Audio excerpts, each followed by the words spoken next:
Most people go through life carrying the weight of fear. Fear of judgment, fear of failure, fear of losing something they've worked hard for.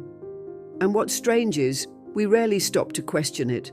We play it safe, hold back, hesitate, not because we aren't capable, but because we've convinced ourselves we have too much to lose.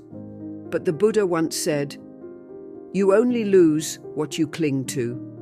What if the real freedom, the kind that gives you unstoppable confidence, doesn't come from gaining more, but from letting go of what doesn't truly matter? In today's video, we're going to explore what it means to live and act as if you have nothing to lose, not recklessly, but with clarity, presence, and purpose. Because the moment you stop being controlled by fear is the moment you start living fully. There's a kind of quiet power that shows up when you're no longer chasing approval, no longer afraid of outcomes, and no longer dependent on outside validation. That kind of inner strength. It's not born in chaos, it's built through discipline, perspective, and wisdom. That's what this video will give you.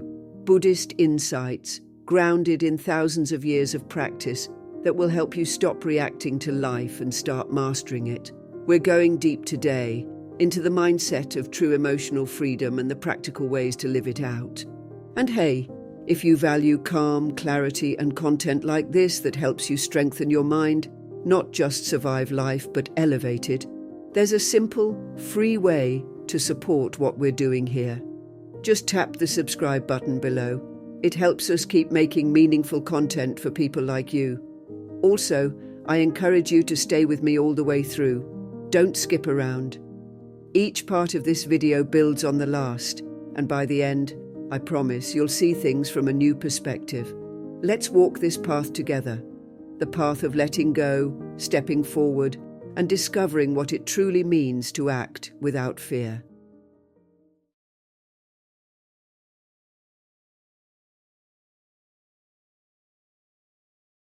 There's a strange moment that happens in life. Not dramatic, not loud, when you realize most of what used to shake you no longer does. The things that used to keep you up at night, the people whose words once cut deep, the plans that didn't work out, all of it begins to feel lighter, less urgent. That shift? It's not because life got easier.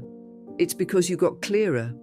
In Buddhism, this moment is a kind of awakening. Not the final destination, but a sign that you've started walking the right path. The Buddha didn't teach people how to avoid pain. He taught them how to stop being controlled by it. We often grow up believing that strength looks like domination, loud, forceful, reactive. But real strength is quiet. It's the calm in the storm. It's the person who doesn't flinch when chaos surrounds them. And let's be honest, most of us want that kind of composure, not so we can be seen as strong, but so we can feel peace within ourselves. Buddhism offers that, not through escape, but through presence. The Buddha taught that suffering begins the moment we cling to people, to outcomes, to identities, even to fleeting emotions. So when we let go of that clinging, when we stop grasping at what we can't control, something incredible happens. Life still moves, but it no longer drags us with it. Think about your day-to-day life. How many times do small things steal your peace? A delayed email, someone's rude comment, plans falling through. We don't just respond, we absorb. We let these moments crawl into our minds and stay there. But what if you didn't? What if you simply allowed those moments to pass like wind across a still pond? In Buddhist practice, this is cultivated through mindful observation. Watching your emotions rise without becoming them. Recognizing thoughts without being pulled into them. The Buddha often compared the mind to a mirror. When covered in dust, anger, attachment, fear, we can't see clearly. But when we learn to sit still and gently wipe that surface clean, we begin to reflect reality as it is, not how our emotions distort it. This isn't about becoming numb, it's about becoming deeply aware. Aware enough to feel everything, but not let it dictate your next move. That's the power of true emotional detachment, not apathy, but wisdom. You still care, but you choose what's worth your energy. You still feel, but you aren't a prisoner to your feelings. And when that shift happens, you begin to carry yourself differently. People notice there's a steadiness in you, a stillness. And they may not even understand it, but they feel it, just like we feel it when we sit in a Buddhist temple or in nature, or next to someone who's made peace with themselves. That energy can't be faked. You don't need to change who you are to access this power. It's not about becoming someone new. It's about returning to who you've always been beneath the noise. Emotional detachment isn't something reserved for monks in robes. It's for the parent trying to stay calm, the entrepreneur facing failure, the student dealing with pressure. The partner is learning to let go. It's a practice, a choice you make not once, but over and over again. And each time you choose calm over chaos, you're building something unshakable.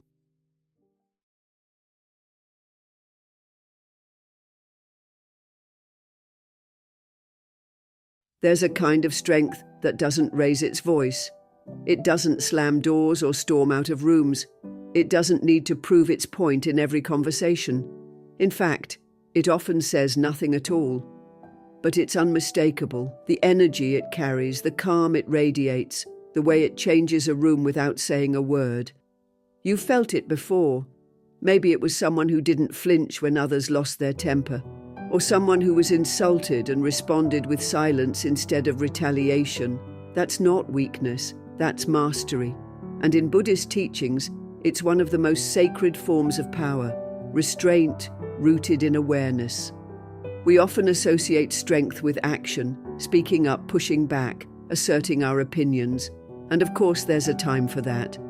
But the Buddha taught that true strength often lies in what you don't do. He once said, "Better than 1,000 hollow words is one word that brings peace." In other words, the loudest person in the room isn't necessarily the strongest. Sometimes it's the one who chooses silence because they've already made peace with themselves. When you've mastered your inner world, you no longer feel the need to control everything outside of it. You don't have to win every argument or explain every choice. You simply are, and that presence speaks louder than any defense ever could. Think about the people you've admired the most. Were they reactive, always explaining, defending, proving, or were they grounded, calm, and deliberate with their energy? Maybe you've seen this in a parent, a teacher, a spiritual leader, or even a stranger. Someone who didn't match the chaos around them. They rose above it, not with pride, but with peace. And that left an impression on you, didn't it? That's because deep down, we all recognize this kind of power. We may not have the words for it, but we feel it. And part of us wants to be like that, steady, anchored, unshakable. In Buddhist philosophy, this is called upekkha, equanimity. It's one of the 4 immeasurables, qualities the Buddha encouraged all of us to develop. Equanimity is the ability to remain centered no matter what arises, pleasure or pain, praise or blame, gain or loss. It doesn't mean you don't care, it means you care deeply, but you don't collapse under the weight of things you can't control. It means your peace isn't based on conditions, and that's the kind of peace no one can take away from you. You don't have to become a monk to embody this strength. You just have to begin where you are. You build it moment by moment, choice by choice. Every time you pause before reacting, every time you breathe instead of snapping back, every time you choose peace over proving a point. You're building something sacred inside you. And while no one may see it on the outside, something powerful is taking root. That strength doesn't need attention. It doesn't need applause. It doesn't need anyone else to understand. It's quiet, and that's what makes it unshakable. As the saying goes in Zen, the bamboo that bends is stronger than the oak that resists. Flexibility, awareness, and silence. These are not signs of weakness. They are signs of someone who knows who they are.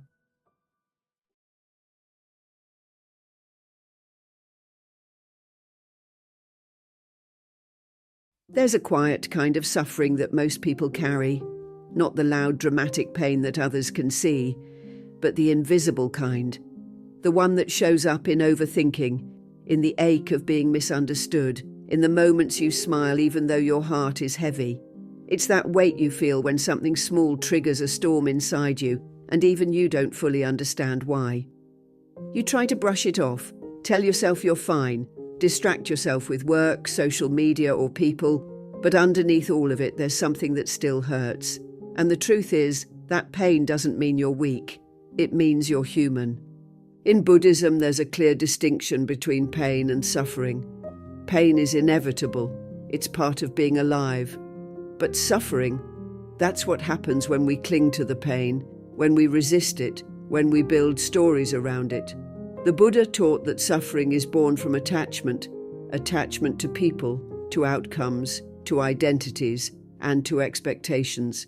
We suffer when things don't go as planned, when someone says something that touches an old wound, when we lose something we thought we needed in order to feel whole.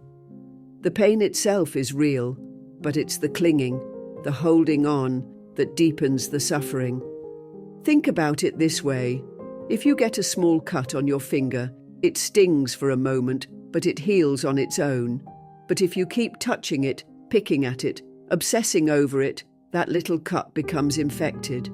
Emotional pain works the same way. Something hurts us, a breakup, a betrayal, a loss, and instead of allowing the wound to breathe, we cover it in stories. We replay what happened. We imagine what we should have said. We keep asking, why me? Why didn't they love me? What did I do wrong? And without realizing it, we turn that moment of pain into a cycle of suffering. The Buddha taught that the path to liberation begins with awareness. That means we have to sit with the pain, not escape it, not numb it, not deny it, just sit, breathe, observe. There's a famous Buddhist practice called vipassana. It means to see things as they really are. In this practice, you train your mind to notice pain when it arises without reacting. You don't run, you don't suppress, you just notice. This is sadness, this is grief, this is anger. And then you watch how it changes, because everything changes. That's one of the core truths in Buddhism, anicca, impermanence. Even your deepest pain is not permanent. It's a cloud, not the sky. But we often forget that. We think the pain is who we are. We start identifying with it. I'm broken, I'm unlovable, I'm not enough. But those aren't facts. They're just thoughts. And thoughts, just like emotions, come and go. The moment you stop feeding them with your energy, they begin to dissolve. Let's be honest, healing doesn't happen all at once. It's not a straight line. Some days you'll feel free, and the next day something small might pull you back. That's okay. That's part of the path. Buddhism doesn't ask you to be perfect. It simply invites you to be present, to notice when pain arises, and to choose not to build your identity around it, to hold space for your emotions but not let them control your story. There's a beautiful quote from the Buddha. Just as a snake sheds its skin, we must shed our past over and over again. That includes the stories we've told ourselves about our worth, our pain, and our failures. You are not your wounds. You are not what happened to you. You are the awareness behind all of it, calm, compassionate, and wise.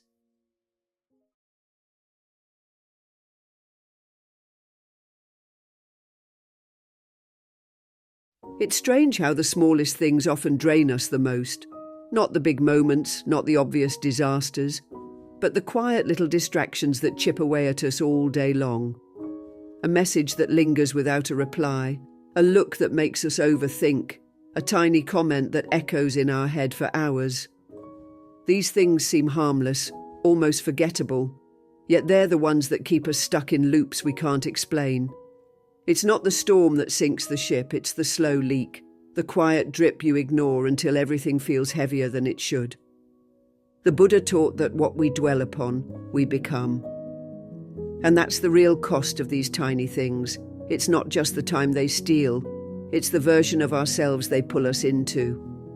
When you spend hours replaying a 5-second conversation, when you let one tiny annoyance shift your entire mood, you're not just reacting, you're becoming.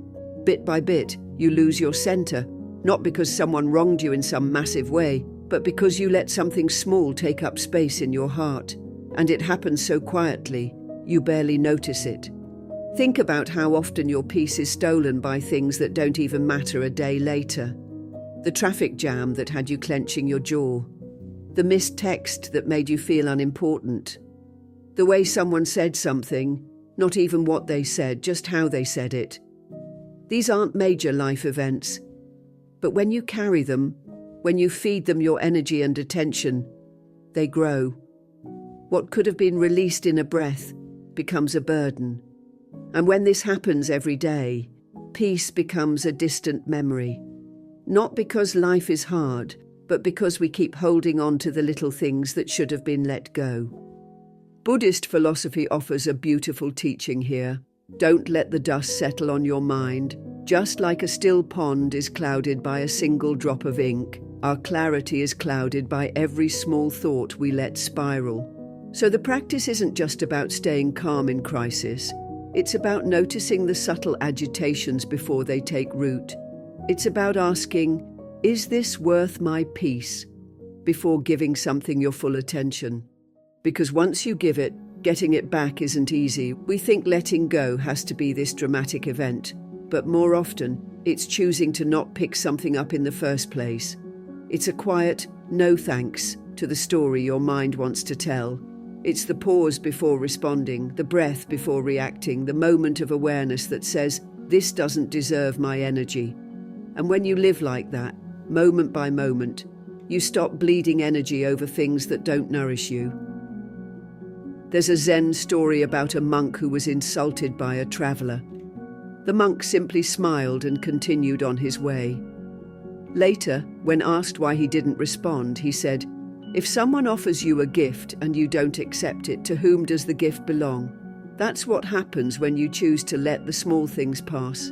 You don't internalize every comment. You don't hold every emotion. You stop receiving what you never asked for. And this isn't about becoming cold or indifferent, it's about becoming free. Free from the mental clutter that makes life feel heavier than it is. Free from the noise that distracts you from your purpose. Free from reacting to every little thing, so you can finally focus on the big ones. Your growth, your peace, your deeper truth.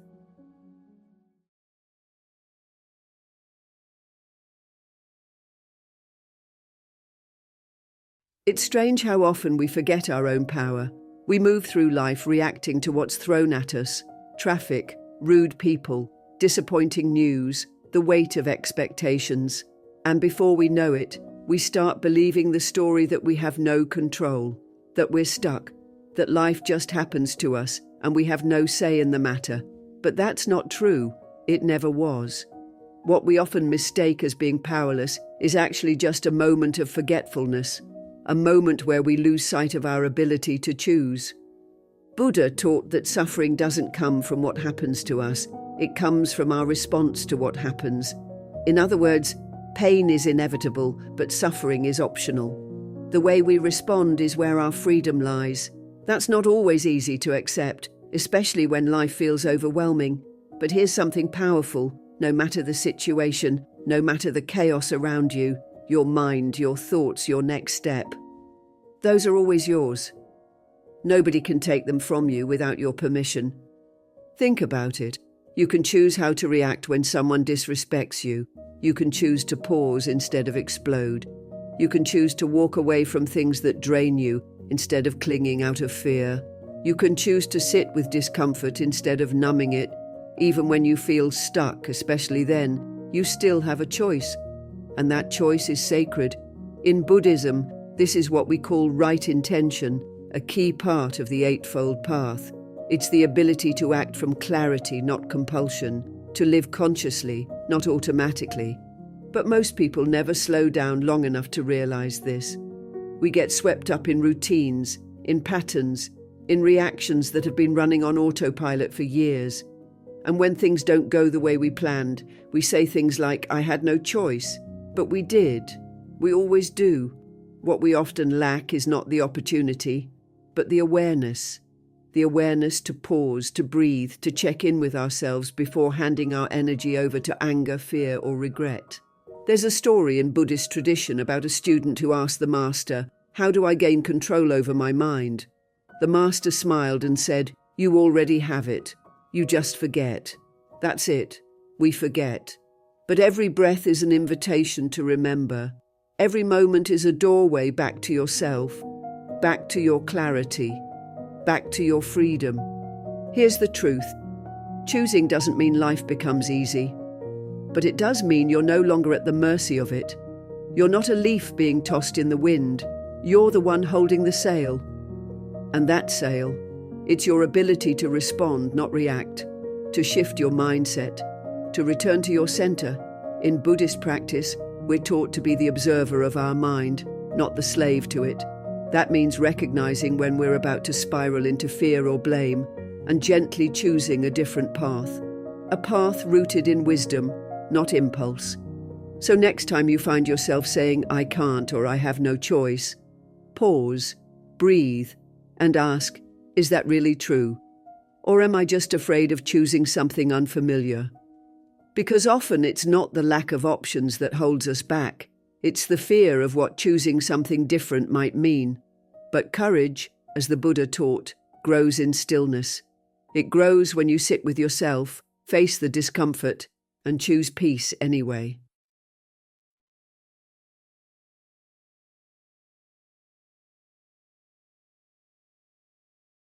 You know what's exhausting, not the work, not the responsibilities, not even the stress. It's the constant pressure to be understood, to be liked, to be approved of by people who barely know your story, or worse, people who never truly saw you in the first place. We spend so much of our lives adjusting ourselves for the comfort of others.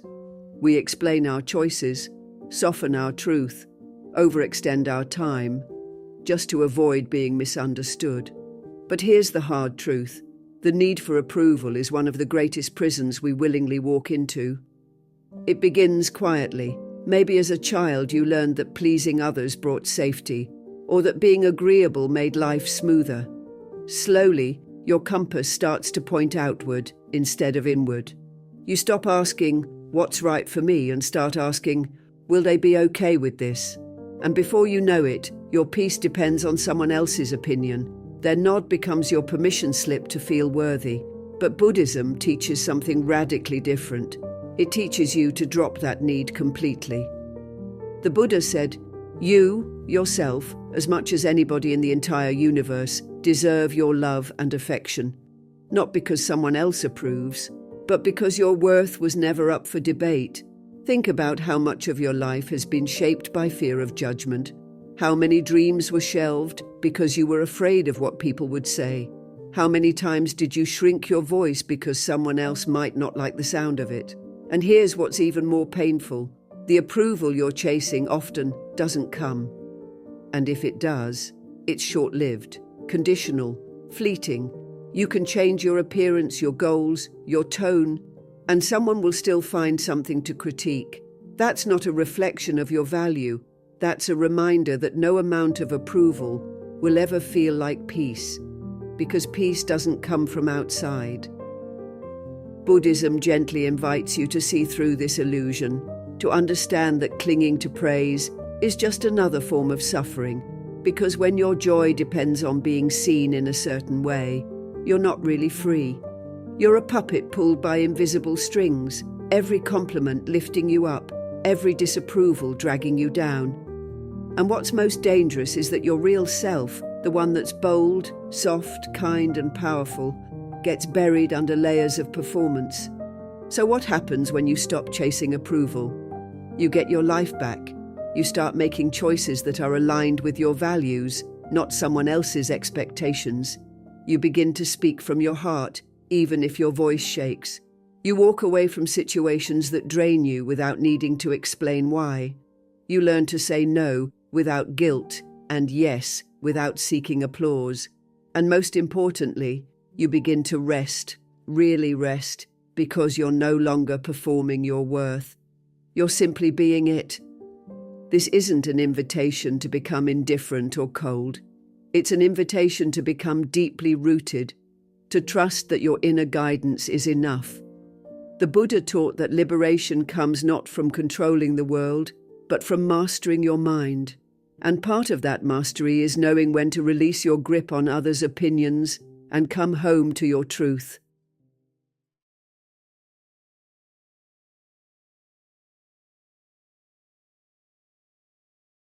Some of the most painful moments in life aren't caused by accidents or failure. They come from words, a comment, a judgment, a disapproving look from someone you thought understood you. That sting, it lingers, and it often leaves you questioning your worth, your choices, even your identity. It's strange how quickly one person's opinion can derail your peace. But here's something most of us forget. Criticism is inevitable, but suffering from it is optional. The Buddha once said, "As a solid rock is not shaken by the wind, so the wise are not moved by praise or blame." That teaching alone could change your life, because what he's really saying is this: you are not meant to be a puppet of praise nor a prisoner of criticism. You are meant to be grounded, like a mountain. But grounding doesn't mean you ignore what others say. It means you choose how to receive it. It means you listen with awareness, not with ego. Let's be honest, nobody enjoys being criticized. It can feel like a personal attack, even when it's not meant that way. Our minds are wired to defend, to react, to explain. But Buddhism offers another path, one rooted in mindfulness. Instead of reacting, we pause, we observe, we ask, what is this teaching me? This is where real strength lives, not in proving someone wrong, but in staying centered while you learn from them. You see, not all criticism is meant to destroy you. Some of it holds a mirror to something within you that wants to grow. Even the harshest words can carry a sliver of truth, not about your value, but about your blind spots. And if you can look at criticism without flinching, without collapsing into shame or exploding in defense, then you've already won. You're not just surviving feedback, you're using it as fuel for growth. But here's where it gets tricky. Not all criticism is helpful.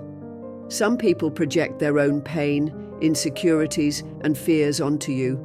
They don't want to offer feedback, they want to feel superior. And if you're not grounded, you'll absorb that poison, you'll carry their pain like it's your truth. So the question becomes, how do you tell the difference between helpful criticism and harmful noise? Buddhism teaches us to filter words through awareness. When someone criticizes you, check in with yourself. Are they coming from care or control?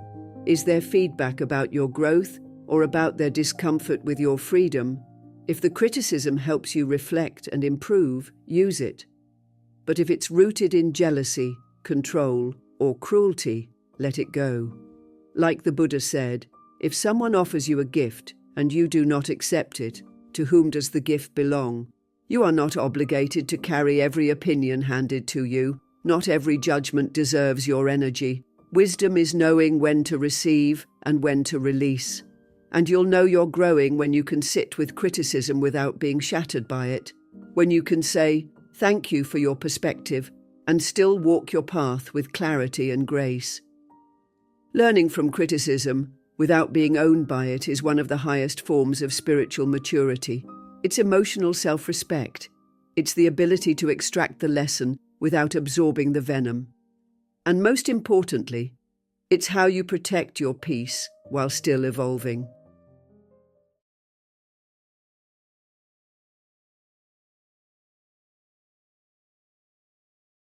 There's a strange pattern life follows. When everything is calm, we relax our guard. We think peace is the reward and forget that peace is actually the practice. But here's something the Buddha understood deeply. Your mind is not tested in silence. It is shaped by it. The moments when life is quiet, when nobody's challenging you, when things are going okay, that's when your true training begins. Because when there's no urgency, no chaos, no confrontation, your habits speak the loudest. That's when you find out what kind of discipline you really have. Most people wait for the storm to train. They wait until life gets loud, messy, painful. But Buddhist wisdom reminds us that it's what you do in peace that prepares you for pressure. When the mind is calm, it's not a signal to check out. It's a sacred opportunity to check in, to watch your thoughts, to strengthen your attention, to go inward and quietly build the kind of mental resilience that doesn't flinch when the storm eventually comes. Think about it like this. A monk doesn't wait for suffering to arrive before he meditates. He meditates daily, consistently, in silence, in simplicity, so that when suffering does appear, he meets it with awareness, not panic. He has trained his mind to stay still even when emotions rise. And that kind of presence doesn't come from reacting to life. It comes from preparing in stillness. The Buddha often spoke about the importance of a well-trained mind. He said, "A disciplined mind brings happiness." But what does that actually mean in your day-to-day life? It means when nothing is demanding your attention, that's your chance to sharpen it. When the phone is down, the room is quiet, and the world isn't asking anything from you, that's not wasted time. That's sacred ground. That's when your breath can become your anchor. That's when you build the kind of awareness that helps you navigate future challenges with grace instead of stress. You don't build your strength at the peak of the mountain. You build it on the path when no one is watching. That's why solitude matters. That's why silence isn't just emptiness. It's preparation. And if you're not intentional during these quiet times, your mind will go back to old patterns, scrolling, worrying, overthinking, drifting. But if you treat quiet as your training ground, something shifts. You begin to carry stillness into the chaos instead of trying to find it after the chaos is over. So how do you actually train your mind when life is calm? First, create structure. Start your day with intention. Before the world gets loud, sit down and breathe, even just for 5 minutes. Use that time to center yourself, not as a reaction to stress, but as a habit of strength. Second, pay attention to your self-talk during the quiet. What do you say to yourself when no one else is around? Do you criticize, do you doubt, or do you uplift and guide? That inner dialogue is a reflection of your training. Third, simplify your focus. Choose one habit that brings you back to your values, whether that's journaling, mindful walking, or simply being fully present during your meals. The goal is to make peace your default, not just your escape.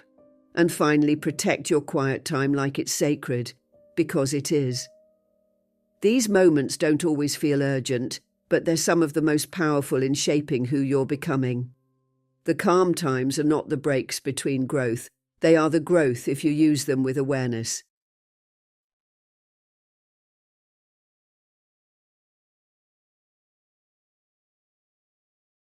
There's a moment that changes you, not because of something you said, but because of something you chose not to say. You paused, you stayed silent, and in that pause, you discovered something rare: control, not over others, but over yourself.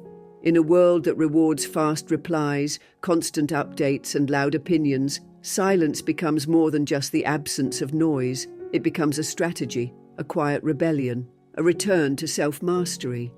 Buddhist wisdom has long revered silence not as a void, but as a presence. The Buddha himself spent countless hours in noble silence, teaching through example that not every moment needs to be filled with words. He knew something the world often forgets. When you speak less, you hear more. You hear your breath, you hear your thoughts, you hear your own truth before it gets drowned out by everyone else's expectations. That's not a weakness, that's wisdom. Think about how often we speak just to fill space. We defend ourselves in conversations that don't require defense. We explain our choices to people who have already made up their minds. We react, we argue, we prove. But every word we release spends a little energy. And if we're not intentional, we end up exhausted. Not from doing too much, but from saying too much. Buddhism teaches us that every action, every word carries karma. So if you wouldn't throw your money away, why throw away your peace? Silence gives you space. Space to feel, to think, to decide. It creates a gap between trigger and reaction, and in that gap lies your power. The Zen tradition often speaks of this gap as the moment of clarity, where true insight can arise. Because when you're not busy reacting, you become capable of responding, with grace, with awareness, with wisdom. Have you ever walked away from a conversation and thought, "I wish I said less"? Or maybe you've stayed up at night replaying something you blurted out in the heat of the moment. That regret comes from overextension, saying what didn't need to be said. But here's the powerful shift. What if your silence was your shield? What if your calm presence in a storm said more than words ever could? When you use silence as a strategy, you begin to filter your energy. You no longer give your voice to every opinion, every argument, every demand for explanation. You speak when it adds peace, not when it adds noise. This doesn't mean you avoid hard conversations. It means you enter them with intention, not impulse. You speak not to win, but to connect. And when connection isn't possible, you're okay with that too, because your peace isn't up for debate. Buddhism also teaches that silence is a teacher. In silent meditation, we begin to see how restless our minds are. We sit, we breathe, and suddenly the mental chatter gets loud. But as we stay with the silence, something incredible happens. The thoughts slow down, the breath deepens, a kind of soft strength rises. This same silence, cultivated on the cushion, can be brought into daily life, into how you drive, how you eat, how you respond to conflict. It becomes a way of living, a way of listening more deeply, both to others and to yourself. If you want to try using silence as a strategy, begin simply. Before you speak, pause and ask, will this add peace or add noise? Practice being fully present when someone else is speaking. Resist the urge to interrupt, to fix, to respond immediately. Just listen. Let the silence stretch. Let it teach you something. Sometimes the most powerful thing you can do is say nothing at all. Not because you're avoiding life, but because you finally learned to protect your peace. In the stillness, your truth becomes louder. In the silence, your strength returns. And when you stop needing to prove yourself, you begin to feel free. So as you go back into the world, take this with you. Your silence isn't empty. It's full of wisdom. Thank you for walking this path with me. If this resonated with you, there's another video on your screen right now that will take you even deeper into this journey. And as always, thank you for being a part of Buddhist Journey.